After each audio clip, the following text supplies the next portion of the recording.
Our News is brought to you by Alive.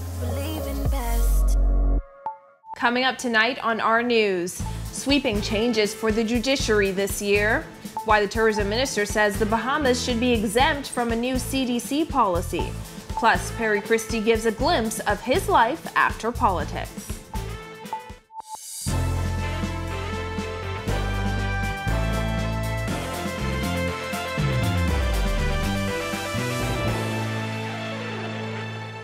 Welcome to Our News and thanks for joining us. I'm Christina Dragovich. Topping news tonight, Chief Justice Brian Moree outlining his plan to bring sweeping changes across the judiciary, including overhauling the problematic juvenile court system, introducing alternative sentencing in the magistrates' court, and initiating a program to reduce the decades-long backlog problem.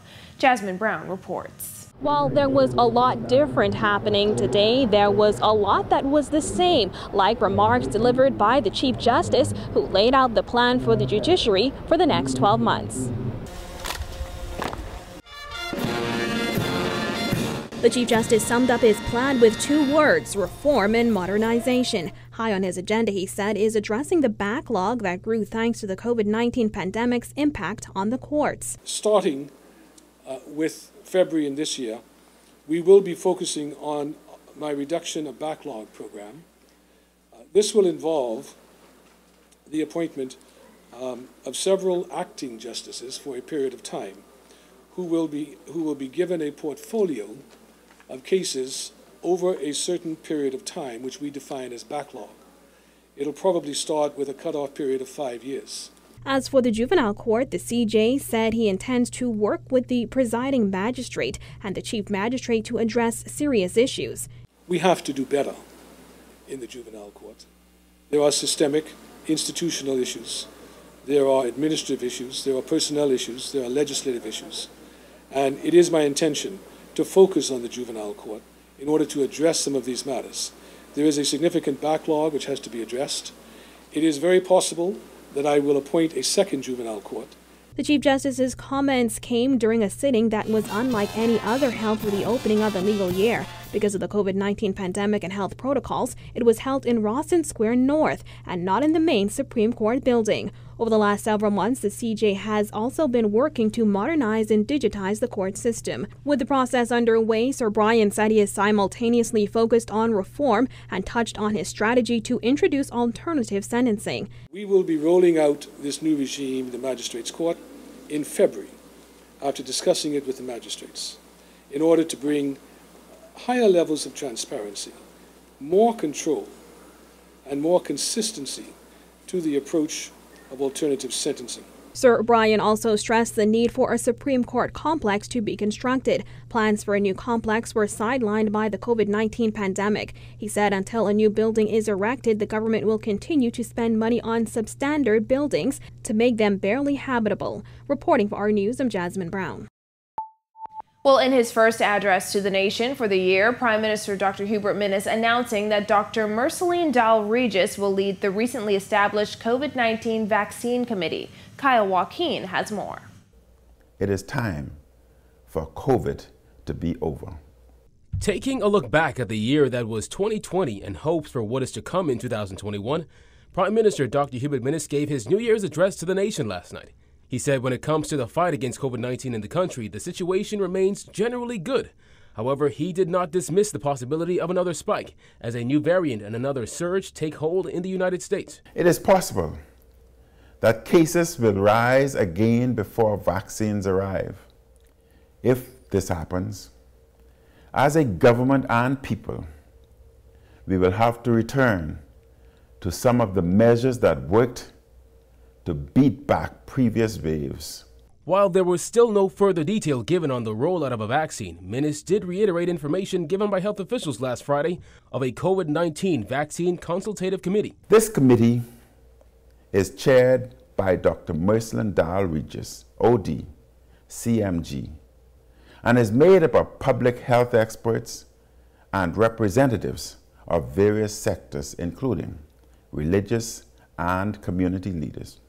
Bahamas Christian Council President Bishop Delton Fernander, as well as tourism veteran Ed Fields, are a part of that committee. But most Bahamians tuned in for more information. some looking to hear of perhaps new information on the easing of restrictions or even more detail on a vaccine rollout. But that didn't happen. However, Minnis did speak of what government did to assist Bahamians through the pandemic. Your government spent over $177 million through the end of October 2020 on our comprehensive COVID-19 response. He said the government has spent nearly $9 million on major improvements at PMH, $17 million on food distribution, and $21 million on the redevelopment of the Rand Memorial Hospital. He said despite criticism throughout, the low numbers prove that government has been making the right decisions. Some were taking public positions to advance their political agendas, and they criticized us at every turn. Where we are today, with more openness and lower virus numbers, proves that the tough choices we made throughout this crisis were the right ones. For Our News, I'm Kyle Joaquin. As a new testing requirement for air travelers to the United States will be rolled out later this month, Tourism Minister Dionisio De Aguilar says the Bahamas should be exempt from those new protocols. Here's Jillian Gray. The new CDC guidelines should not apply to the Bahamas, according to Minister of Tourism Dionisio De Aguilar, who said his ministry is in talks with U.S. officials to waive the COVID-19 test requirement for entry into that country. We are really trying to find out if the Bahamas can receive an exemption from this requirement, because we're a very small population, very low risk.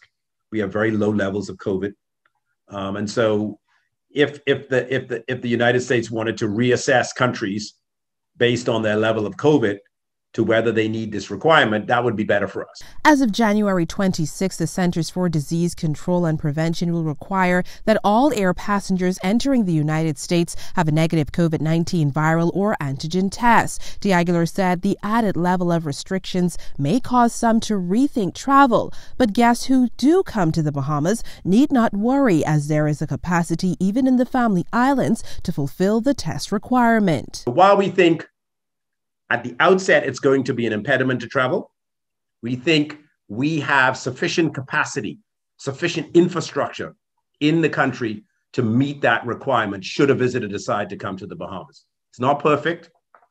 It does have its issues, but we can now tweak it.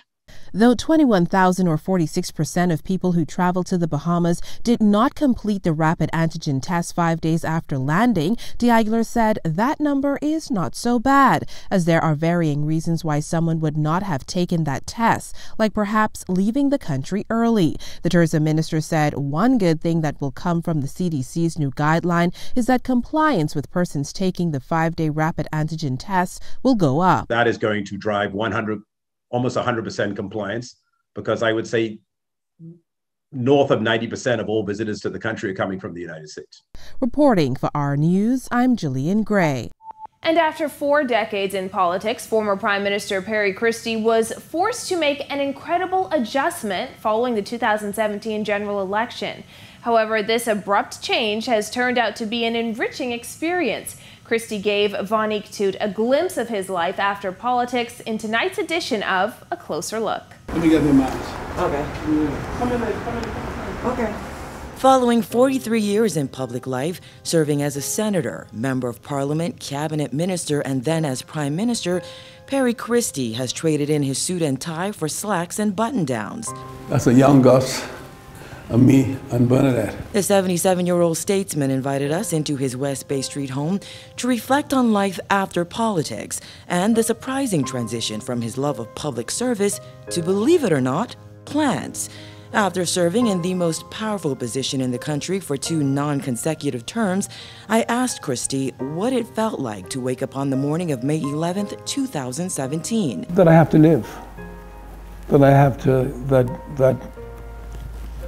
you know, if you have faith, you have to come to the realization, okay, that these things happen and you have to move on. However disappointed you are, I've looked back so many times at decisions I've made and at what we've done and the decisions we were intending to make.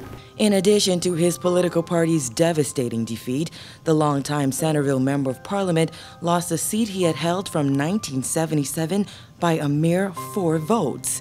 He counts this as one of his regrets. I squandered and gave away my political seat, okay?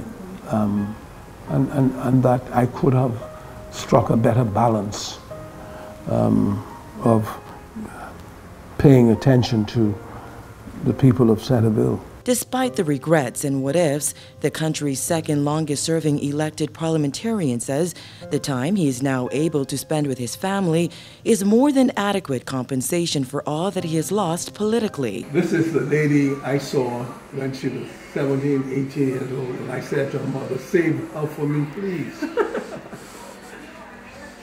Now the rest is history. And the rest is history. I've been able to see how rich my life has become as a result of being out of politics, and that God granted me the opportunity late in life, really, to connect with my family. That precious time with those he loves includes rising with the sun to kiss his wife before her morning jog, quality time with his son Stephen, who cooks him breakfast on weekends, and binge-watching Netflix, something his daughter Alex has him hooked on. After the general election of 2017 and my moving out of politics, I had to decide on what I was going to do. Christie has returned to an old passion project that he discovered during a dark period early on in his political career: plants. So all of these I grew. And in fact, last night I worked for about 5 hours. I found these growing all up in the trees where I put them, and I repotted them. I mean, you can imagine until 1:15 this morning.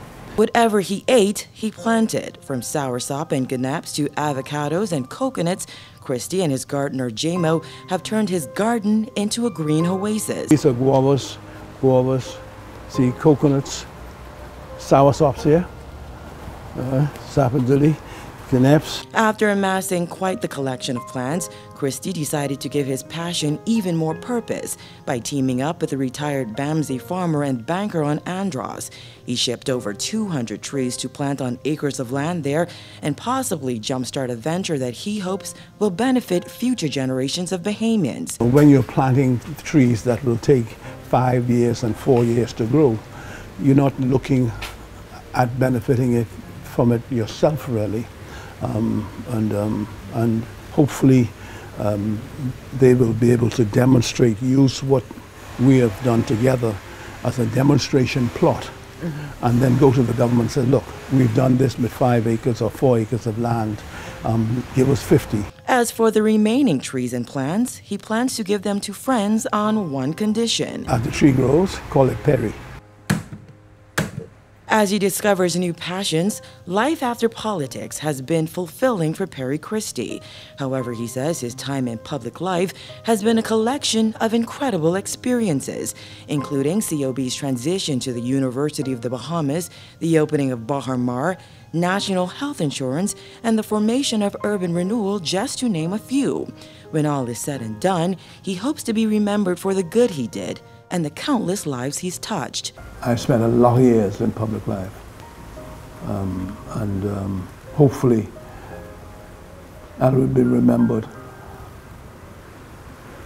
for some of the good that I have done and some of the lives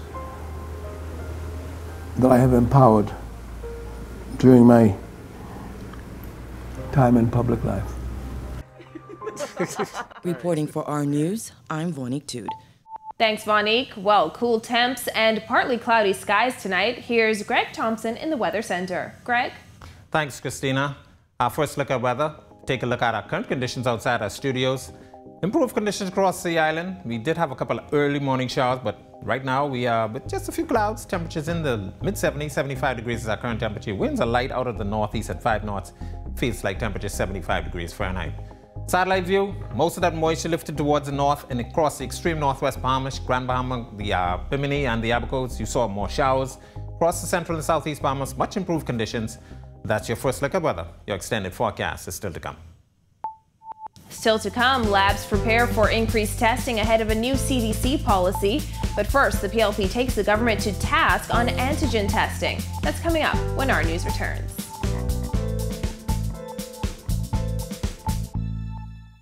Welcome to our news and thanks for joining us. Topping news tonight. COVID-19 remains a serious threat. Coronavirus COVID-19 has disrupted our economy, tourism industry, educational system, and put our healthcare facilities and professionals on high alert. Are you prepared? Do you have all the facts? Stay tuned to this network for the very latest news and information on this global pandemic.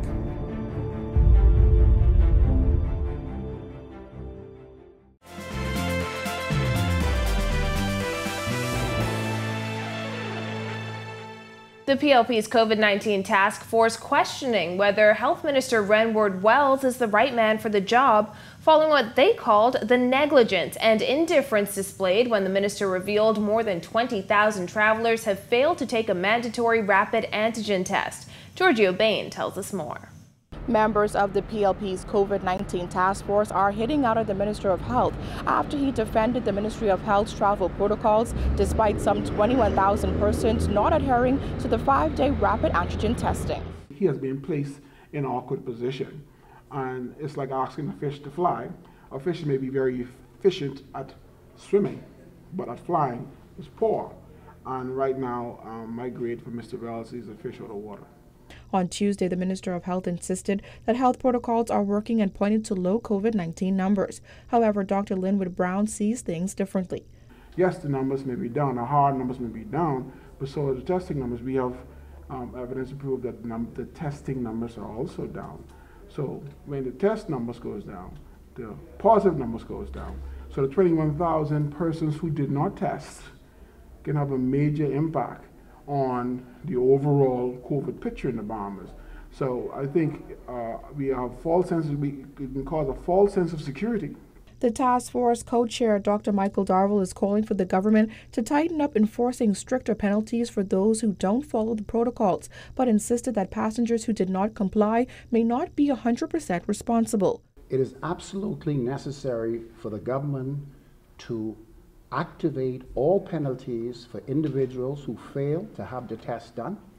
But we are getting information coming in that many visitors have been reaching out who are not staying at the larger hotel facilities that are accommodating their visitors, that they have reached out to these various locations and they're not really getting the response. So it's obviously that something is happening. And some of the centers that is responsible for monitoring and doing these tests are not operating at its optimum level. According to the task force, it comes down to tracing and tracking. Reporting for our News, I'm Giorgio Bain. And local labs preparing for an influx of Bahamians seeking to get tested for COVID-19. This as the U.S. CDC makes it mandatory for all travelers to test negative for COVID-19 within 3 days of travel to the United States. Doctors Hospital CEO Charles Seeley says with 2 testing facilities, each with the capacity of up to 600 tests per day, they are ready. We've had an opportunity to increase capacity around the island with sites at our Blake Road campus and at Town Center Mall. And that's enlarging our footprint to be able to do significant testing. And so at those sites in particular, we're able to do up to 600 tests a day. And that more than meets the demand currently. We also, of course, have 3 machines that can do batch testing and that can do individual testing as well. And so we feel very comfortable that we are prepared. An RT-PCR test or rapid antigen test is accepted. While numbers in the Bahamas remain relatively low, the U.S. remains in the middle of another surge in cases. Seeley says an additional testing center can be identified if necessary. There's more news coming up, but first your RF Market Watch. It's now time for tonight's Financial Market Minute, brought to you by Cable Bahamas Business Solutions, the experts for all your business needs.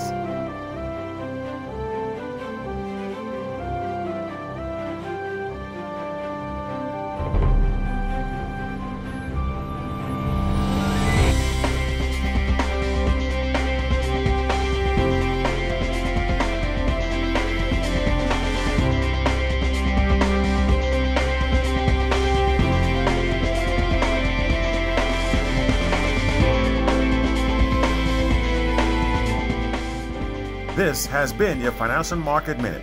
Cable Bahamas Business Solutions, giving you trusted solutions that work for you and your business. Contact us today. Still to come, renewed calls for the full enactment of the Freedom of Information Act. Stay with us. Welcome to our news and thanks for joining us. Topping news tonight. COVID-19 remains a serious threat. Coronavirus COVID-19 has disrupted our economy, tourism industry, educational system, and put our healthcare facilities and professionals on high alert. Are you prepared? Do you have all the facts? Stay tuned to this network for the very latest news and information on this global pandemic.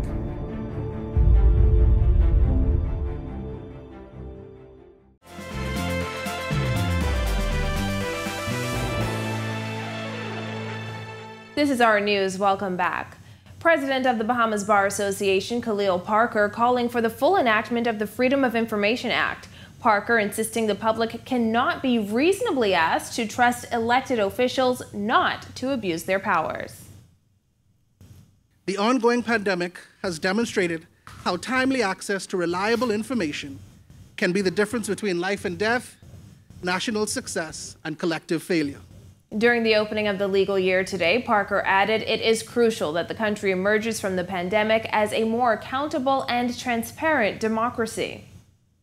The informational asymmetry between the government and the governed, highlighted by the global pandemic and the measures taken to address it, further demonstrates the urgency of the need for the Freedom of Information Act 2017, and not just a single section thereof, to be brought into full force and effect.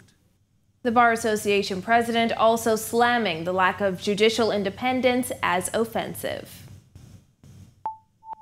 Still to come on our news, how a man fell victim to a Facebook scam. Stay with us. Welcome to our news and thanks for joining us. Topping news tonight. COVID-19 remains a serious threat. Coronavirus COVID-19 has disrupted our economy, tourism industry, educational system, and put our healthcare facilities and professionals on high alert. Are you prepared? Do you have all the facts? Stay tuned to this network for the very latest news and information on this global pandemic.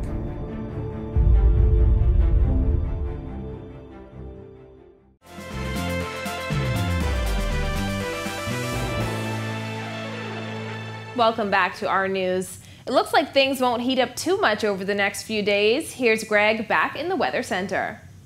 Thanks again, Christina. Our second look at weather tonight is being brought to you by Lactogen 3 from 1 year onward, distributed by Lightburn Trading Limited.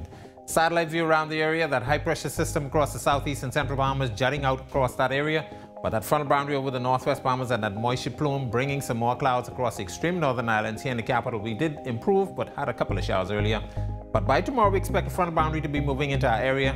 That will increase our chances for some showers, and behind that, high pressure will develop, bringing us some nice, cool weather for the weekend. Boating forecast for the northwest and central Bahamas tonight through tomorrow. Your winds will be light and variable, but we come northwest and north at 10 to 15 knots, seas running 2 to 4 feet over the ocean. While in the southeast Bahamas, your winds will be southeast to south, 10 to 15 knots, seas running 2 to 4 feet. High tide will be at 7:41 tonight. Here's a look now at your national forecast.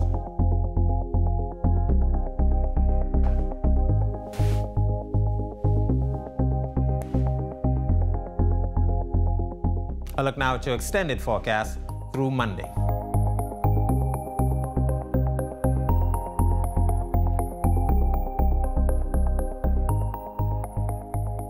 That's a look at our weather. Have a safe night, everyone. Christina? Thanks, Greg. Well, a man who says he was the victim of a Facebook swindler is warning others to be cautious when doing transactions online. Here's Jared Higgs. Dervin Stubbs was just looking to find a PS4 to pass the time with. So when he went on Facebook and found somebody willing to trade what looked like a proper PS4 and controller, he arranged to meet the stranger. I guess this is what I get for not being patient. When Stubbs went to meet the seller on Tuesday, he says it was raining and the person seemed trustworthy. He admits his guard was down. The way he showed it to me in the bike made it seem as though it was a good item, because if you look at the PS4 and the controller, you'll see that it has like a proper looking side and a messed up side. He showed it to me from the proper looking side, and what ended up happening was I didn't really think to check the bag any more, I guess. When Stubbs eventually checked the product, he realized he'd been duped. The gaming machine has multiple issues and can't work in its current state. The controller was also missing a joystick, unlike the photo advertised on Facebook. While Stubbs wound up with a busted device, the unsavory seller got an iPhone 7 and $20. He got what he was supposed to get, but I didn't really get. Which is what? He got, like, what did you give him? An iPhone 7 and $20. You gave him the $20? Yes, sir. And the iPhone 7? Yes, sir. The iPhone 7 works? Yes, sir. Police have previously warned social media users about the risks and possible danger of conducting transactions with strangers. Stubbs lost 2 jobs during the pandemic and is currently unemployed, so the loss is even greater for him. At the moment, everyone's struggling right now. With the pandemic going on and people losing their jobs and people getting evicted and whatnot, this is a really scummy thing to do at this point in time. Stubbs says he's been buying and selling items on Facebook for a while now, and he'll still do it. While he's the first to admit that he got swung, he doesn't want others to shy away from using Facebook to buy and sell items. I'd say don't be afraid, because at the end of the day, I've been doing this for like 8 months. I've been, buying products, fixing, flipping, and I've dealt with a lot of people on Marketplace, and most of them are really honest people. So don't be discouraged. Just be cautious. Reporting for Our News, I'm Jared Higgs. Thank you for joining us for our news tonight. On behalf of the entire team, I'm Christina Dragovich. We'll see you right back here tomorrow night. Have a beautiful evening, Bahamas.